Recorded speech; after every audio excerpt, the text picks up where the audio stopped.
ay élèves ak ay étudiants yu juddoo ci commune bu Tataguine ñu doon amal tey seeni ndaje ngir samp kuréel bu ñuy tuddee initiative des élèves et étudiants pour la réélection de Déthié Diouf mu nekk kuréel boo xamante ni samp nañ ko ngir fësal seen jàppale ki nga xamante ni mooy maire de la commune. gannaaw jàppale boobu ñu am yéene fas yéene taxaw ngir diggante maire bu Tataguine ak étudiants yi nekk diggante bu rafet ñu seetlu saa su ne lépp li nga xamante ni maire daana ko def jagleel ko étudiants yi da doon indi jiixi jaaxa ci ñu bari ndax bari na ay étudiants yoo xamante ni daawuñu gis seen bopp ci effort yi nga xamante ni maire daan na ko def ci ay subventions ak ay appui jagleel ko étudiants yi kuréel gi di initiative des élèves et étudiants pour la réélection de Déthié Diouf fas yéene taxaw ngir jox seeni ñooñ la bonne information lépp loo xamante ni maire taxawal na ko ngir jagleel ko étudiants yi ñoom ñu yegg leen ko ba mu leer ci seen bopp. On est là waxtaan nañ je pense que 3 points lañ inscriroon à l'ordre du jour bi ci njëkk moo nekkoon les informations ensuite les stratégies et ensuite les divers ci biir stratégie aussi dugal nañ ci l'élection d'un bureau. Donc au bureau bi c'est Pape Ndiaye de Pokot qui est le président. Alors Aïssatou Won de Ngoye Pofine moo nekk la vice-présidente. Il y a Manga Sen de Pofine aussi qui est le secrétaire général ak Mansour Sidibé de Trao qui est le trésorier. Donc li ñu waxtaanee nag bari na parce que ci information yi on a parlé avec les étudiants pour wax leen quelles sont les réalisations du maire surtout li nga xam ne moom moo jëm ci étudiants yi te ñu di ko bañ di ko wax ñenn ñi bokk di ko bañ a wax ba nga xam ne souvent bu ñu la interpeller ne la maire defalul dara étudiants yi yow tu n'as pas d'argument parce que xamoo lan la ñu def. Donc je pense que defaat nañ le tour ba expliquer leen ba mu leer pour beaucoup ils se sont dit que ñoom loolu ils n'étaient pas au courant. man leen nag pourtant li ñeneen yi di def ni ngeen def ba nekk au courant bu fekkoon ñi ñu koy defal def nañ la même chose donc vous seriez au courant ñoom Weyndey aussi ils ont participé wax nañ liñ ci xam surtout Mor Ngala Këppa ak Cheikh ku si nekk aussi apporté na contribution ci li ñu wax donc franchement on ne regrette pas d'être venu parce que li ñu fi wax am na solo ak monsieur Dieng Gouloir. On ne regrette pas d'être venu. En tout cas, c'était un débat très riche. waxtaan nañ ci bu baax a baax léegi nag à tout seigneur tout honneur comme on a élu un président je pense que moom léegi moom la war muy wax au nom du mouvement n'est-ce pas donc ñu jox kàddu gi Pape nga waxtaan ak maire balaa muy tëj. Monsieur le maire c'est pas la peine de me présenter xam na moo bu baax. di rafetlu initiative bi je pense wax naa ko fi léegi répétition rek lay doon dama ne si j'ai un regret bi may regretter mooy retard bi ñu yéex a installé lii parce que ay rumeurs ñuy dox ci internet bi tout le temps ñii di dox pour sabotage ñii xamuñu et je pense loolu yëpp dafa war a leer mouvement bi nag c'est le mouvement des étudiants mais je pense que comme ni ko monsieur Ba waxee léegi yemul ci étudiants yi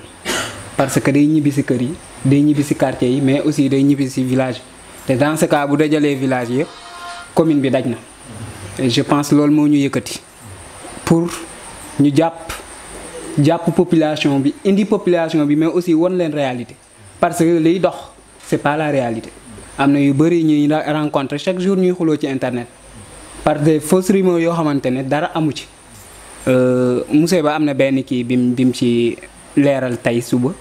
franchement man mosuma kaa xam dama doon am ay détails nag mais juste mouvement bi liñ njëkk a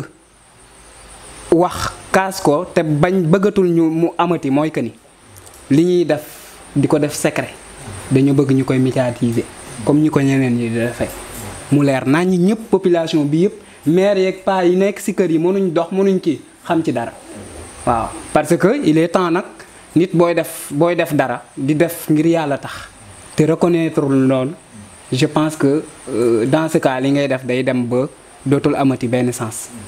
lii nag def nañ ko defuñ ko pour cause personnelle taxuñoo jóg ku nekk am na fi quartier boo jógee soit village boo jógee boo demee dañ wax ni massification la ñuy wax wooteel mbooloo muy jigéen muy góor muy mag muy ndaw bayuñ kenn ñu woote ñun ñëpp mobiliser wu je pense y aura d'autres rencontres yoo xamante ne dana fi amaat yi gën a riche bii nag dara gënu kaa riche parce que bii mooy avènement bii mooy source bi waaw mais dana am yeneen yoo xamante ne peut-être population bi fa lay ëppee waaw te ku nekk ñun ñii ku nekk boo ñibbee xamal ni da nga war di tirer di indi da nga war tamit di xamal parce que population tataguinoise instant yi fi mu toll nii lu ñu bëri ñuy tilimal te jëmewuñ fi fenn lu dul sa côté waaw je pense nag ne sont pas reconnaissantes ñi koy def et je pense que ni lii daal buñ ci taxawoo kenn ku ne dana la jëmal kanam waaw en tout cas di woo ñëpp di ne aussi nekkul li ñuy jàpp di bàyyi ñëwuñ fi aussi pour leneen dañoo bëgg daal suñ chaque jour dama koy wax dama ne c'est le maire idéal man loolu laay wax chaque jour et le travail continue dañuy tontu nag des fois ci internet mënta ñàkk des fois mais amuñ du ñu yàqal ñuy def li ñuy def dañuy travail dañuy liggéey tout le temps fi ma nekk sama position ñëpp xam nañ ko et je ne me cache pas dama ne bu ma sañoon saa yu may wax dañ may jël vidéo film ma yóbbu dugal ci internet parce que je ne me cache pas li may wax xam naa ko j'ai jamais mais teg samay tànk di wax nii ak ñii keneen mësta am donc dama bëgg ñun ñëpp ñu jàpp kenn ku ne boo ñibbee sa kër sa waa dëkk ak foo ko mën a xamee wax leen expliquer leen nga tegal leen les réalités et dans ce cas le mouvement ira de l'avant inchallah merci beaucoup. merci président. maire yëkkati xaalis yóbbu ñu ne ñii jot nañ wala ñii yëg nañ wala ñii yëguñ j'espère que là problème communication la aussi fan ki nga xamante ne c'est la mauvaise personne parce que tamit il faut ngeen xamante ne li maire di joxe comme aide ak subvention c'est pas pour une seule personne c'est pas pour Tataguine c'est pas pour Koro c'est pour tous les étudiants récemment bi ñu ma demee ci port bi donc je pense que village bu fa amul représentant xanaa ko def Koro mais soo xoolee ña fa nekkoon ñëpp da ngay gis parce que la moitié des villages de Tataguine da ngeen koy gis mais malgré tout ak la fa maire def ak lañ fa wàcce yëpp n'empêche pas que voilà ngay wax ne maire ñu ngay dégg ñu ne maire defu fi wala maire waxu fi donc loolu parfois on peut comprendre d'une part te si on parle de développement je pense que ñi nga xamante ne ñoo mën a ànd c'est eux qui peuvent développer parce que mënuñu wax développement yow nga nekk fii man ma nekk fii parce que su boobaa ñun li ñu war a développer duñ ko développer ku nekk day xel di xicc di yóbbu sa parti donc ma yaakaar ni mobilisation bi ñu def tey j'espère que dina mën na wàññi lu bëree bëri parce que jooli bari nag jaru ko nous tous nous sommes de Tataguine li ñu war a intéresser mooy le développement de Tataguine et le bien-être des étudiants pour ça même si c'est 10 personnes 10 étudiants yoo xamante ne ils ont prêt pour travailler avec le maire j'espère que ñooñu la ñuy jël ñu ànd ak maire liggéeyali ko liggéey aussi pour la commune parce que tamit yow mun na wax ne tu travailles pour la commune tu travailles pour la population ñu lay jox ay xaalis ngay ne lii lañ ma jox ak lee lañ ma jox donc kooku développement yi du ko te ku yaakaar ne 500000 mun ngaa tàgg ab départ pour dem 500000 lu jàmbur tu te trompes parce que si c'était tes propres moyens. Et cher, c'était ça l'objectif. Parce que le gosse, après il a dit, en tout cas, effectivement, job une subvention, on a eu ce qu'on voulait. Effectivement. C'est-à-dire que, quels que soient les moyens par lesquels il est passé pour les recevoir, l'essentiel est qu'il les reçoive. Voilà. C'était ça l'objectif. Moussa Ba di ñu baal mais il faut nga defaat sa bilan parce que li nga répété fii duñ ko mën a on essaie de publier mais duñ mën a jël yëpp am na li ñu raw. il faut nga jël en fait. il faut kii jël. je pense que danañ ko publier après. ñu repartage. parce que am na importance. te nekkul étudiants yi ba ko xam. te ñëpp ko war a xam. Voilà, donc je continue, c'est ça. Problème de communication. C'est un problème. Voilà, effectivement. Parce que aussi, si nous avons les étudiants de Tataguine, en partie bouillée, en partie bouillée, alors que les choses ont été faites, donc vraiment, c'est un problème de communication. C'est-à-dire, nous avons dit, si dina am ampleur ci monsieur le maire parce que dina xamante ne ñii vraiment c'est déjà digne yoo xamante ne soo leen joxee dërëm aussi ñu ne dërëm nga lay jox loolu du engagé ñun ñi nga xamante ne bëgguñ monsieur le maire fay pour ñu publier ko donc dañuy bëgg lu monsieur le maire joxe ñu jéem koo dagaate mais ce que je peux vous dire mooy que ne ku bëgg dëkkam bëgg commune am qu'on se dise la vérité opposition ne peut rien faire. Opposition, pour les noirs, il faut faire quelque chose dans mon village ou dans autre. C'est pas vrai. Parce que en tant que président de la République, si il y a voilà, donc il y a opposition quand même. Opposition, c'est pour on met. Qui sont si gaspillés d'ailleurs, vous faites on met bien pris. Mounoko, parce que il y a bon mairie un privé signé. Non, c'est pas possible. C'est pas possible. Donc, si vous voulez une village, beaucoup de pays, il faut nous réunir. Monsieur le maire, si vous êtes c'est ça le développement. Développement donne apporter quelque chose. Toujours dans les villages. Les jeunes, quand on a maintenu beaucoup de cette opposition, quand on pouvoir, beaucoup d'opposition sur un poste de dans ce cas, non le problème. Mais tu n'aimes pas ton village. Tu n'aimes pas ton village, ça poste voilà, souvent il y a un auto, déjà fait. Voilà, mais si vous avez quelles que soient les conditions, nous même dans le soudé, dans le couloir, dans le bande, il y a le souk au fadé, c'est pour le développement. C'est ça ton développement. Donc vraiment mobilisation bi kontaan nañ ci trop quelles que soient les conditions man dina ñaan mu dëgg kese ñu def ko te yàlla tax lu ñu def aussi ñu def ko pour suñu dëkk parce que ñun amuñ dara lu dul nos villages amuñ dara lu dul la commune de Tataguine donc vraiment ngeen baal ak loolu la amoon ma ci léegi yéen kuy wax politique ci yéen lay jaar parce que yéen ay ndaw yoo xam ne xam nañu lu ñu bëgg aussi xam nañu lan mooy dëgg bi aussi xam nañu lan mooy seen réew kon yéen ñu ngi leen di dalal bu baax kii yaakaar naa ne gis naa ko ci nit ñu fii mu yaakaar naa moo def Kër Diène ma aussi mu wax ko benn parole bu am solo ñu koy dalal aussi ne ko daal parti baa ngi nii ñëpp xëj nañ ci biir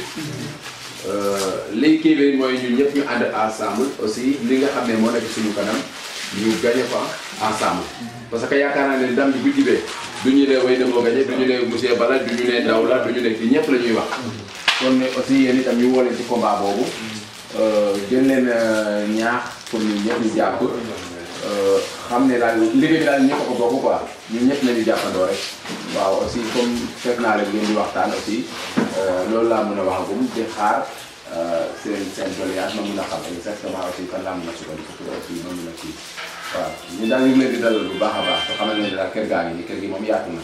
képp ku ci bëgg a dugg rek mën nga cee dugg aussi duggin ci loo xam ne ci fula ak ci fayda surtout yéen étudiants nga xam ne réseaux sociaux yi moom yaakaar naa ne étudiant moom képp ku koy wax ci politique naka ñu may ay xeer daal parce que ñoom dañuy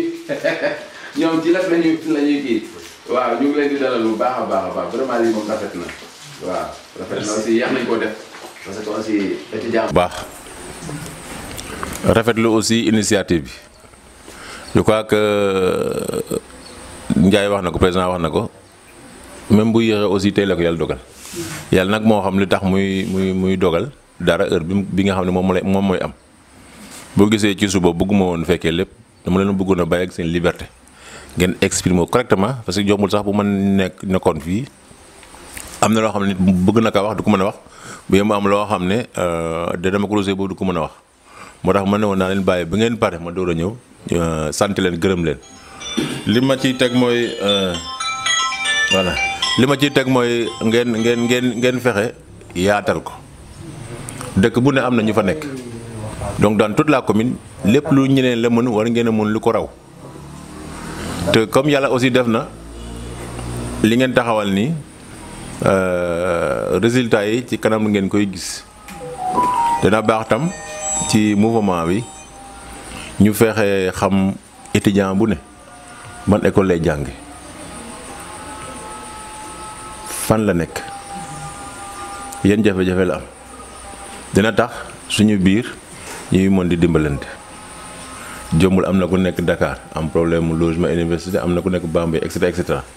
duñ mën a régler lépp mais dañ leen a bëgg a accompagner jàppale leen ci côté bu ñu mënee en tant que autorité yéen aussi ci côté bi ngeen mënee ngeen taxaw fa boo ko defee ànd bi day rafet parce que jombul dana am ku nekk fenn am ay kii ay jafe-jafe te comme yàgg nañ koy defal nag ay nit te yéen ngeen jël initiative pour ànd ak ñun liggéey dañoo gën a sawar pour def loolu leneen la mooy dina am yeneen ndaje yu ngeen di daje feneen di def seen plan d'action def ay activité yëngal ba nit yi xam ne existé ngeen ci lu baax ci loo xam ne amal na commune bi njëriñ parce que ndaw mooy espoir dëkk donc yow nag da leen di bàyyi ngeen def seen réflexion xool seen plan d'action di koy dérouler ñun ñu accompagner leen ci fi ngeen xam ne foofu ngeen yaakaar ne mën nañu fa jàpp mais daal en somme am na mbégte lool xeebuma commencement bi parce que xam naa condition étudiant métti na période bi aussi jafe na donc ku ci bàyyi sa li itte déplacé bu fi xamal ne mbir mi da laa ñor ñeen ñi ñëwul aussi te am ngant dañoo xam ne li ngeen di def yëpp ñoom ñëpp la engagé yéen ñëpp dina ko bokk mais li ma bëgg daal mooy désormais à partir de tey solidarité bi suñu biir ñu renforcer ko mooy ku ne loo mën a kii nga am foo ko mën a wax ñun ñu yëg ko liñ ci mën a taxaw ñu taxaw ci bu amee ci mu nekkee sur plan académique ak yeneen plan yoo xam ne nekk na aussi ñu am ko ñu xam ko loolu dina tax ngeen gis seen bopp ci mbir mi te keneen du leen mën a am beneen baat mu leen di jëm donc di leen encourager di leen ñaanal aussi at bu bees bi ñu dugg muy année scolaire bi ngeen dugg ci jàmm génn ci jàmm yàlla defal leen ci aussi ndam mais daal man fi may mën a intervenir mooy accompagner leen ci moyens yi mën a tax seen jàng avancé seen condition gën a baax yéen aussi côté bi ngeen féete pour suñu politique gën a baax parce que tant que ñu ngi fi dina am lu ñuy mën nekkatuñu fi nag dina am loo xam ne duñ ko mënati te comme da ngeen a jël seen initiative ne maire la ñu àndal politique noonu la qui risque rien n'a rien donc seen yaakaar ci man lay nekkati man aussi seen yaakaar ci yéen lay nekk lu tere nag lu ma mën a def feneen dinaa ko def mais nag ku ne xam nga li ne sa xol xam nga ku lay yéene ak ki lay yéenewul en tant qu'autorité am na xam ne mënu ma ko wax mais ci kanam dañ ko gisandoo parce que nag yàgg nañu jàppale étudiants yi depuis ñoom Amadou Ndiaye ba tey ñëpp ñoom Racine Dia ba tey dañuy def mais nag naturellement aussi man nekkoon naa étudiant ñoom noonu la lay bindee mais yéen xam naa du ngeen bokk ci loo boobu donc di leen sant di leen gërëm di sant aussi équipe bu baax a baax ci taxawaay bi place bi tàng na itte yi bëri na te terewul aussi ñoom dañuy bàyyi seen activité ñëw lu baax rek lañ ci bëgg buñ ci leneen di leen sant bu baax di leen gërëm donc yaatal leen ko yeneen postes yi ngeen xool fi ngeen ko mën a tase à tel point que commune bi yëpp fu ngeen ne ngeen am ay représentants bu ngeen demee aussi bu yaakaar ne peut-être Dakar lay gën a yombe ou bien Mbour ou bien feneen foo gën a jege bu ngeen waxee ne da ngeen a bëgg am réunion tel jour rek gars yi nañu organiser wu xool nañ leen mën a trouver place boo xam ne da ngeen mën a def ay réunion jël disposition yi ñu war a jël activités yi ngeen war a def aussi ngeen toog am au moins def benn programme bu taxaw boo xam ne da ngeen koy topp leneen loo xam ne dafa laaj ci ay activités ci commune bu amatee aussi ngeen ñëw ñu jox leen disposition yi ngeen dem ci commune bi wax ak nit yi parce que loolu xam ne ndaw moo ko mën mag mënu ko donc di leen sant bu baax da leen gërëm comme dafa tàngatu ñeneen ñëpp dañuy ñibbi duñu toog nii di gën a yàggal di leen gërëm bu baax di leen ñaan ngeen delluwaat ci jàmm